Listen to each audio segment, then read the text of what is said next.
Bonjour à tous, donc aujourd'hui on se retrouve pour une nouvelle vidéo et donc je vais vous parler de mes inquiétudes à 3 ans post-op puisque ça fait maintenant 3 ans que j'ai été slivée, c'était en novembre 2016. Je pesais à l'époque 110 kg et j'ai perdu plus de 40 kg depuis. Alors, je voulais vous faire cette petite vidéo parce que souvent vous me posez la question, est-ce que j'ai regretté d'avoir recours à la chirurgie? Est-ce qu'aujourd'hui j'ai des inquiétudes ou est-ce que voilà maintenant c'est un petit peu du passé et que voilà j'ai une vie plutôt entre guillemets normale, c'est-à-dire comme si j'avais pas été opérée. Et donc je trouvais intéressant de vous faire un petit point là-dessus. Donc oui, j'ai des inquiétudes à 3 ans post-op. Ces inquiétudes, elles ont évolué en fait, elles sont plus du tout les mêmes que celles, ou en tout cas peut-être pour qu'il y en a encore quelques-unes qui sont là, mais ce que je veux dire c'est que y a quand même pas mal d'inquiétudes qui n'étaient pas là il y a peut-être 1 an ou 2 ans en arrière et qui évoluent forcément avec le temps. La première que j'ai là vraiment depuis quelques mois, c'est le fait que mon estomac s'agrandisse à nouveau. Parce que comme je vous avais dit dans des vidéos précédentes, je mange quand même plus que ce que je mangeais en début de mon post-op. Alors vous allez me dire c'est normal, oui c'est normal, on est bien d'accord, mais j'ai quand même l'inquiétude de me dire est-ce que ça va pas trop augmenter dans le temps? Est-ce que je vais réussir à stabiliser un petit peu les quantités que j'ai aujourd'hui? Et du coup, est-ce que voilà, ça va pas avoir d'autres incidences dans le temps? Donc ça, c'est une de mes inquiétudes. Ensuite, bien évidemment, je vais avoir la prise de poids.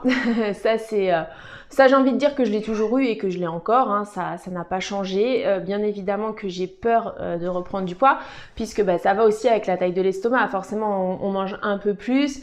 Donc voilà, on a tendance à se dire est-ce que ça va pas induire aussi que je reprenne du poids? Comme je vous l'avais dit aussi, il y a eu un petit rebond pondéral, donc forcément voilà, toutes ces petites choses-là créent des inquiétudes. Après, ça n'empêche pas que je reste confiante, que je crois toujours en la chirurgie, que voilà, je suis toujours convaincue et satisfaite d'avoir eu recours à la chirurgie.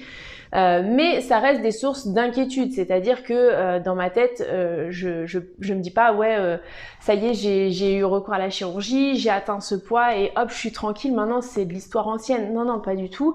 C'est toujours là. Je vis toujours avec ce genre de doute ou d'inquiétude. Donc voilà, c'est toujours présent.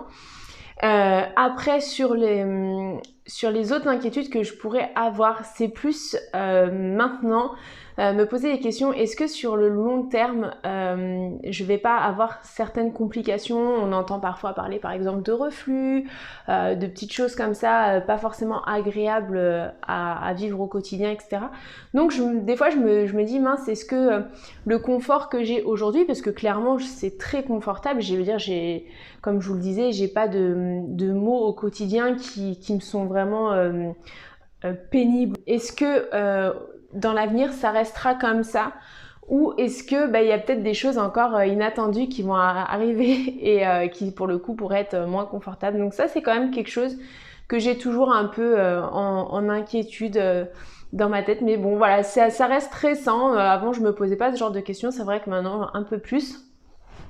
Mais bon, après tout, voilà, je me dis que ça va aussi avec la suite des choses, c'est-à-dire que voilà, je me suis adaptée finalement à ce nouvel estomac, je vis bien avec, etc. Mais dans 10 ans, 15 ans, comment ça sera? Voilà, ça reste l'inconnu, donc forcément, ça génère un petit peu d'inquiétude, surtout chez moi, qui a tendance à avoir besoin d'être rassurée tout le temps. Donc voilà, ça va aussi avec mon tempérament. Sinon, sur les autres inquiétudes que je peux avoir, c'est pas... Il n'y a pas trop de... Il y en a encore une qui reste là, c'est sur la vitesse à laquelle je mange. Parce que j'ai quand même constaté que ma vitesse, elle a vraiment augmenté. C'est-à-dire, soit j'utilise la fourchette qui m'aide à manger moins vite et ça se passe plutôt bien. Soit je l'utilise pas et clairement, en moins de 10 minutes, mon repas, il est avalé, quoi. Et voilà, ça j'ai l'inquiétude de me dire est-ce que ça va pas avoir une grosse influence notamment sur mon estomac, créer des choses qui sont pas confortables, je sais pas, peut-être que ça... Voilà, faudrait que je pose la question finalement à mon équipe médicale, mais voilà, comme je sais aussi que c'était important de manger doucement, etc., forcément ça a créé de l'inquiétude. C'est très difficile pour moi de me réguler de manière autonome, c'est-à-dire de vraiment mettre les bouchées très lentement, etc. C'est quelque chose pour lequel j'ai vraiment beaucoup de mal. Ça a toujours été le cas, de toute façon, depuis que j'ai été opérée. C'est-à-dire qu'au départ, j'y arrivais plus ou moins parce que par la force des choses, forcément je me déclenchais des douleurs, des choses comme ça, donc j'étais obligée de ralentir. Mais ça a toujours été quelque chose qui était facilement contourné. Enfin voilà, j'ai toujours eu tendance à manger très vite et je me demande, voilà, est-ce que ça va pas avoir d'autres conséquences dans le futur. Voilà. Voilà pour les inquiétudes majeures que j'ai aujourd'hui. N'hésitez pas donc à commenter, à liker et à partager et je vous dis à demain pour une prochaine vidéo.